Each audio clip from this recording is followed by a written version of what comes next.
पूर्ण गाडी मेकॅनिकल स्तरावर उकलून दाखवावी आणि गाडी ती परत असेंबल करून दाखवावी. कुणालाही येत नाही. एका इंजिनियरने स्वतः तो ब्रिज बांधून दाखवावा. त्याला येत नाही.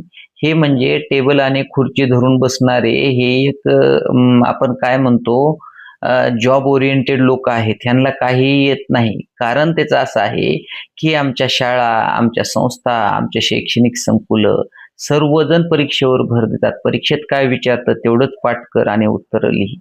म्हणून त्याच्यामुळं काय होतं, की त्या मोठ्या-मोठ्या कंपन्या इस्टॅब्लिश होऊ शकत नाहीत.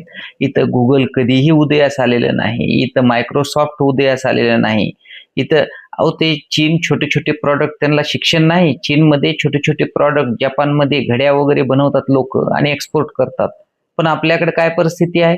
कसं तरी अभ्यास कर, परीक्षा पास हो, कोणत्याही मार्गाने पास होऊन नोकरी पकडून बस. आता असंच जर विचार झाला तर ह्या देशात निर्मिती काय होणार? एका दिवशी आपण भिकारी होणार सर्व.